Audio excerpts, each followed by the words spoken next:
City cable. నేటి ముఖ్యాంశాలు.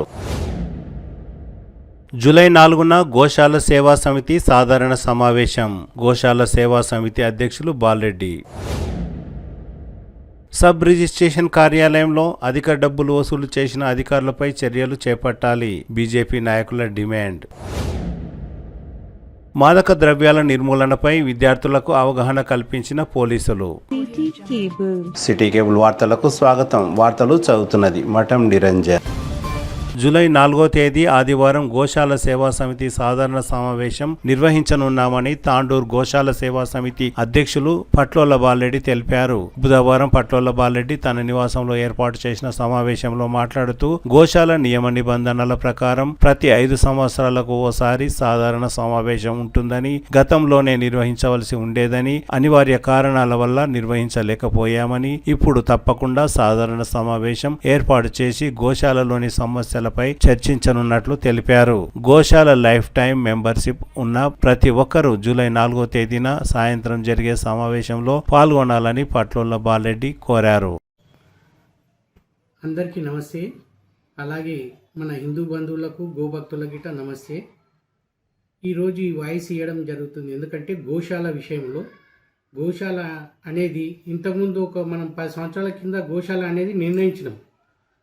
ఆ రోజుల్లో కోట్రిక విజయలక్ష్మి గారు గోశాల తలంచే అనేది ఒక కమిటీకి హ్యాండ్ ఓవర్ చేయడం జరిగింది. ఆ రోజుల్లో ఒక బైలాస్ అనేది తీయడం జరిగింది. ప్రతి 5 సంవత్సరాలకు ఒక జనరల్ బాడీ మీటింగ్ పెట్టాలి అనే ఒక కాన్సెప్ట్తోనూ ఆ రోజు బైలాస్ అనేది తయారు చేయడం జరిగింది. దాంతోపాటు మేము ఒక ఇంతకుముందు గిట్ట ప్రెసిడెంట్గా చేసిన, మళ్ళీ మధ్యలో వేరే 2 టర్మ్లు చేసిండ్రు. తర్వాత 2024 1 మార్చ్ 2024 నుండి ఇప్పటి వరకు కంటిన్యూగా నేనే చైర్మన్ ఉండడం వలన కొద్దిగా మళ్ళీ ఇప్పుడు ఏదైతే ఆ రోజు మాకు ఏకగ్రీయంగా అక్కడ ఉన్న లోకల్లా ఒక 20 మంది బాడీతోనే చేస్తుంటాం. ఇప్పుడు అదే విధంగా చేయడం జరిగింది. నాకు ఎన్నుకున్నాక అందరు కలిసి ఏకగ్రీయంగా ఎన్నుకున్నాక 8 దినాల్లో ఒక కోర్టు కేసు వేసిండు పటేల్ ప్రవీణ్ అనేటైనా. వేయడం వలన ప్రవీణ్ పోయి రిక్వెస్ట్ చేసి అడిగితే ఏమన్నానంటే, అవన్న బైలాస్లో ఒక మీటింగ్ పెట్టాలి అని ఉన్నది, మీరు చేస్తలే, లోపలనే మీరే చేసుకుంటున్నారు, ఈ జనరల్ బాడీ మీటింగ్ పెట్టి జనరల్ బాడీతోనే ఎలక్షన్ చేస్తే బాగుంటుంది అంటే, సరే భయ్ నెక్స్ట్ టైం ఏమున్నది మీరు చెప్పినట్లే చేస్తాము, జనరల్ బాడీ దాంతోనే చేద్దాం అనుకున్నాం. కాకపోతే అందులోనే పాపం మన పటేల్ ప్రవీణ్ గారు అందులో లేడు. ఆయన మనసుకు ఆత్మకు శాంతి చెందాలంటే జనరల్ బాడీ మీటింగ్తోనే చేస్తే బాగుంటుంది. బైలాస్ల గిట్ ఉంది, ఆయన గిట్ట కేసు చేయడం జరిగింది. ఆయనకు మనం అందరం పోయి ఆ రోజు రిక్వెస్ట్ చేసి కేసు ఆపస్ తీసుకొని ఏప్రిల్ 1 రోజు మేము హ్యాండ్ ఓవర్ చేసుకోవడం జరిగింది. కాబట్టి ఈ నెల 30 తారీఖు రోజు జనరల్ బాడీ మీటింగ్ అనేది జరుగుతుంది. కాబట్టి ఈ ప్రెస్ మీట్ ద్వారా ఎందుకు చెప్పగలుగుతున్నాం అంటే, మనకున్న అక్కడ ఉన్న జనరల్ బాడీల లైఫ్ మెంబర్ అనే మెంబర్షిప్ ఎక్కువ మంది లేవు, అక్కడ కొందరివే ఉన్నాయి. కొద్దిగా మళ్ళీ ఎందుకో ఆ రికార్డ్ అనేది కరెక్ట్ లేదు. కాబట్టి మనం ప్రెస్ ద్వారా గెలిస్తే 4 తెలుస్తుంటే ఇంకా కొందరు తెలుస్తుంది. అందుకే టైం లిమిట్ అనేది ఈరోజు జూలై 4 తారీఖు రోజు ఆదివారం రోజు మీటింగ్ పెట్టడం జరుగుతుంది సాయంత్రం 8 గంటలకు. ఎందుకంటే మనము ఎక్కువ జనాలు ఇక్కడ ఇచ్చిన లైఫ్ మెంబర్స్ అనేది మార్కెట్లో అంతా బిజినెస్ మ్యాగ్నెట్లే. కాబట్టి వాళ్ళకి సండే అయితే అనుకూలం ఉంటుందని చెప్పి సండే రోజు పెడుతున్నాము. 4 తారీఖు రోజు జూలై రోజు కంపల్సరీ లైఫ్ మెంబర్స్ అందరూ ఈ ప్రోగ్రాంలో పాల్గొనాలని కోరుచు ముగిస్తున్నాను. Thank you.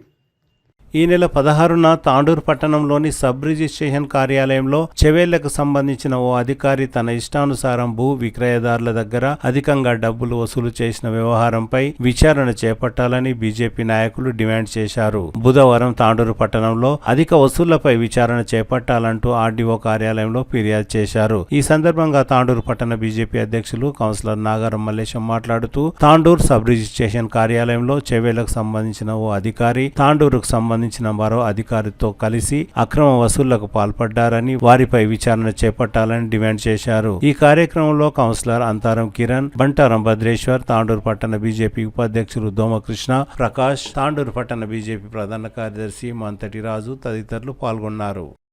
భారత్ మాతాకి ఈరోజు Tandur revenue divisional officer RDO madam గారిని కలవడం జరిగింది. ఎందుకంటే తాండూరులో గత 10 రోజుల కింద 15 రోజుల కింద ఏ విధంగా అయితే సబ్ రిజిస్టర్ ఆఫీస్లో ఒక గదిలో కూర్చొని తాండూరు పట్టణంలోని గజం వాల్యూ 8,000, 5,000, 3,000 ఉన్నది అమాంతం 10,000, 12,000, 18,000 వరకు, అంటే 100 నుంచి 150, 180% వరకు ఏవైతే రిజిస్ట్రేషన్ ఛార్జెస్ పెంచిర్రో అది సామాన్య ప్రజలకు నడ్డి విడిచే విధంగా ఉంది. కాబట్టి సామాన్య ప్రజలకు ఏదైనా స్థలం కొనాలన్నా కానీ ఒకప్పుడు 10,000 అయ్యేది ఇప్పుడు 20,000, 30,000 దాకా అవుతుంది.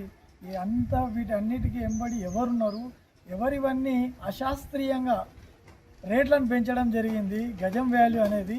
కాబట్టి వీటన్నిటి మీద ఎంక్వైరీ చేసి తక్షణమే వారందరిపైన చర్యలు తీసుకోవాలని చెప్పేసి ఇటు ఆర్డీఓ గారిని, కలెక్టర్ గారిని, అదేవిధంగా ఎమ్మెల్యే గారిని కూడా కోరడం జరుగుతుంది. అదేవిధంగా తెలంగాణ మొత్తం చూసుకుంటే కూడా మనకు భూముల విలువ కూడా అమాంతం పెంచడం అనేది డబల్, ట్రిపుల్ రేట్లు అయినాయి. కాబట్టి అది సామాన్య రైతులకు కానీ, సామాన్య మిడిల్ క్లాస్ వాళ్ళకు వాళ్ళు లోన్లు తీసుకోవాలన్నా, లేకపోతే ఇప్పుడు వాళ్ళకి అప్పు తీసుకోవాలంటే ఎక్కడ కూడా మార్టిగేజ్ లేదు, డైరెక్ట్ సేల్ డీడ్లు చేయాల్సి వస్తుంది. సేల్ డీడ్లు వాళ్ళు చేసినప్పుడు, తీసుకున్నప్పుడు ఈ ఛార్జెస్ అనేటివి సామాన్య ప్రజలకు చాలా భారం పడుతుంది. కాబట్టి వీటన్నిటి మీద కూడా పునరాలోచించి తెలంగాణ ప్రభుత్వం వీటిపైన సానుకూలంగా స్పందించాలని చెప్పేసి, సామాన్యులపైన భారం పడకుండా చూడాలని చెప్పేసి, అదేవిధంగా తాండూరు సబ్ రిజిస్టర్ ఆఫీసులో ఏ విధంగా అయితే తాండూరు పట్టణంకి సంబంధించి వాల్యూ ఏ విధంగా ఇష్టానుసారంగా 8,000 18,000, 5,000 12,000, 3,000 10,000 ఈ విధంగా ఇష్టానుసారం పెంచడం అనేది చట్టరీత్యా నేరం. కాబట్టి దాన్ని శాస్త్రీయబద్ధంగా ఏ విధంగా ఎంతవరకు నమోదు చేసి ఎంతవరకు ఛార్జెస్ పెంచాలనో ఆ విధంగా పెంచేసి, దీని వెనుక ఎవరున్నారు, ఎవరు ప్రోత్సాహంతో ఇవన్నీ చేసిరో వాటన్నిటి కూడా ఎంక్వైరీ చేయాలని చెప్పేసి, వాటి మీద కూడా సీరియస్ యాక్షన్ తీసుకోవాలని చెప్పేసి భారతీయ జనతా పార్టీ తాండూరు పట్టణ శాఖ కోరడం జరుగుతుంది. వీటి మీద ఎంక్వైరీ చేయాలని చెప్పేసి కోరుతూ భారత్ మాతకి జై. జై శ్రీరామ్. ఈరోజు తాండూరు పట్టణ శాఖ ఆధ్వర్యంలో, భారతీయ జనతా పార్టీ పట్టణ శాఖ ఆధ్వర్యంలో ఈరోజు ఆర్డీఓ మేడం గారికి మెమోరాండం ఇవ్వడం జరిగింది. దేని గురించి అంటే, మరి మన సబ్ రిజిస్టర్ ఆఫీస్లో తాండూరు టౌన్కు సంబంధించినటువంటి ఏవైతే రియల్ ఎస్టేట్ ప్లాట్ల విషయంలో దాదాపు ఒక ఏరియా బట్టి 8,000, 10,000, 5,000, 3,000 ఉన్న రేట్లను అమాంతంగా ఇక్కడున్న అధికారులు దాదాపు 100 నుంచి 150% వరకు పెంచడం జరిగింది. దాన్ని మామూలుగా 10% వరకే పెంచాలి. మరి ఇది ఎవరి లాభం కోసం పెంచిండ్రో మరి ఇక్కడున్న ప్రభుత్వం వెంటనే ఈ పెంచినటువంటి ధరలను ఎవరి కోసం పెంచారో మరి దాని మీద ఖచ్చితంగా విచారణ చేసి వారిపై చర్యలు తీసుకోవాలని భారతీయ జనతా పార్టీ డిమాండ్ చేస్తుంది.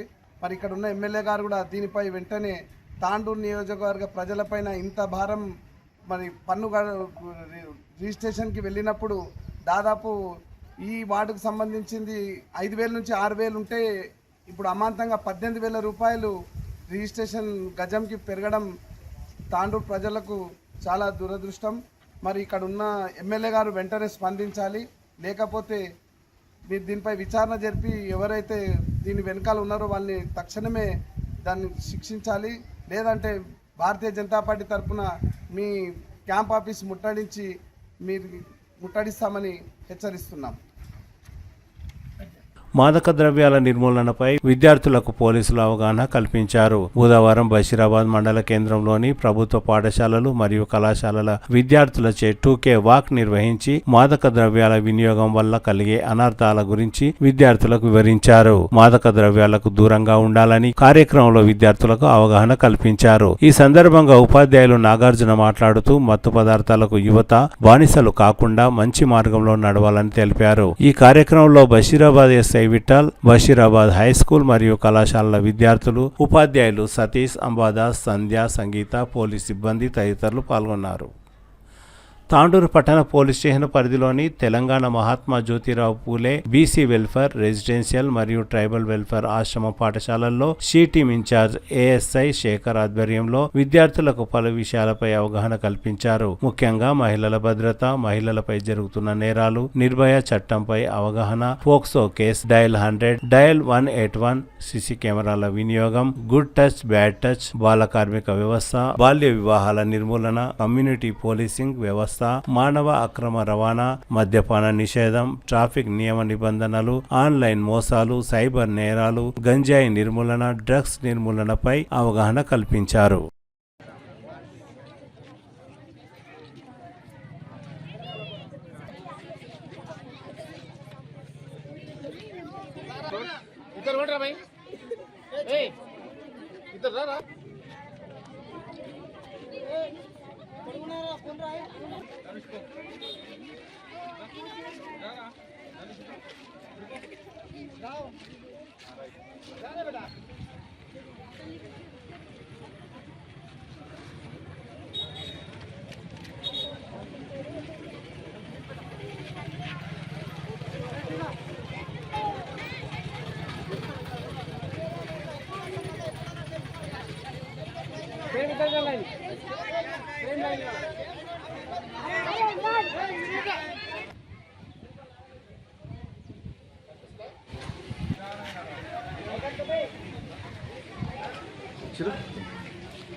యాంటీ డ్రగ్స్ పైన ర్యాలీ తీయడం జరిగింది.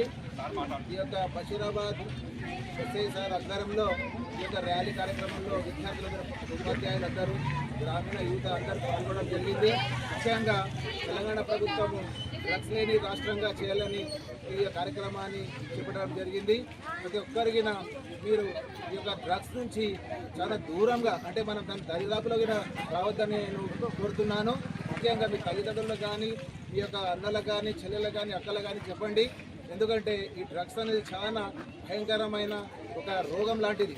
కాబట్టి మనం అందరము దీనిని మన యొక్క దగ్గరికి రాకుండా దాని నుంచి మనము కాపాడుకోవాలి. Thank you sir.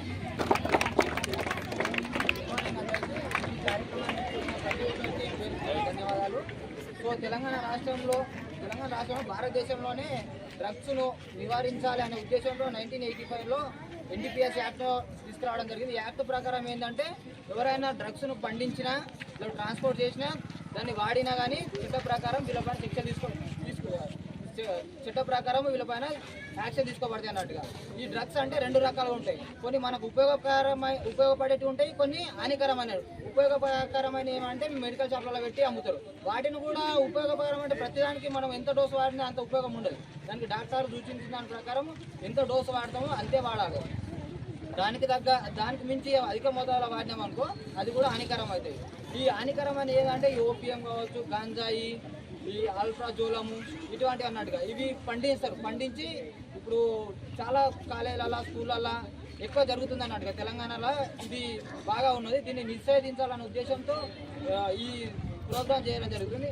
జూన్ 26 రోజు యాంటీ డ్రగ్ డే కాబట్టి ఈరోజు బషీరాబాద్ స్కూల్ నుంచి విద్యార్థులను తీసుకొచ్చి అందరికీ అవగాహన కల్పించాలి. దీని నుంచి తెలంగాణ రాష్ట్రంలో ఉన్న స్కూల్ పిల్లలు కావచ్చు, మన తెలంగాణ రాష్ట్రంలో మొత్తం ప్రజలను దూరంగా ఉంచాలనే ఉద్దేశంతో ఇది కార్యక్రమం ఏర్పాటు చేయడం జరిగింది. ఇది డ్రగ్స్ వాడిన వాళ్ళు ఏమన్నా అంటే వీళ్ళ మెంటల్ కండిషన్ మొత్తం మన కండిషను ఉండదు అన్నట్టుగా. అంటే ఏం చేస్తున్నాము, ఏం కథ, వాళ్ళ మెదడు పైన మరియు నరాల పైన ఎఫెక్ట్ చూపెట్టి వాళ్ళు ఏం ప్రవర్తిస్తారో తెలియదు. ఎక్కడ ఏం చేస్తున్నారు, ఒకవేళ దీన్ని బారిన పడ్డారు అనుకో, పడి వాళ్ళ జీవితాలని నాశనం అయిపోతాయి అన్నట్టుగా. ఊపిరితిత్తులు పనిచేయకపోవడము, కిడ్నీస్ ప్రాబ్లము మరియు బక్క పడడము అలాంటివి ఉంటాయి అన్నట్టు. ఎవరైనా ఇటువంటి బారిన పడిన వాళ్ళు ఉంటే వాళ్ళు మాకు చెప్పారనుకో, వాళ్ళను కౌన్సిలింగ్ ఇచ్చి వాళ్ళకు పునరావాసం కేంద్రాలు ఏర్పాటు చేయడం జరుగుతుంది అన్నట్టుగా. ఎవరు కూడా ఇలాంటి డ్రగ్స్ మాత్రం పడద్దు. ఎవరైనా పడినట్టు ఉంటే మాకు ఇన్ఫర్మేషన్ వాళ్ళు తీసుకుంటారు, వాళ్ళు పండిస్తారు, ట్రాన్స్పోర్ట్ చేస్తారని ఎవరైనా తెలిసినట్టుంటే మాకు చెప్పండి. మేము వాళ్ళను చట్ట ప్రకారం చర్యలు తీసుకోబడుతుంది వాళ్ళపైన. Okay, thank you. అందరికి ఇచ్చేసిన అందరికీ థ్యాంక్ యూ. పోస్టర్స్ తీసుకుంటారా సార్? పోస్టర్స్ ఇచ్చేయండి.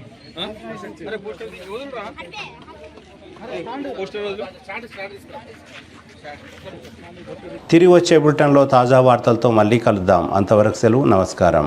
మరిన్ని వార్తల కోసం ఛానల్ సబ్స్క్రైబ్ చేయండి, షేర్ చేయండి, లైక్ చేయండి, కామెంట్ చేయండి.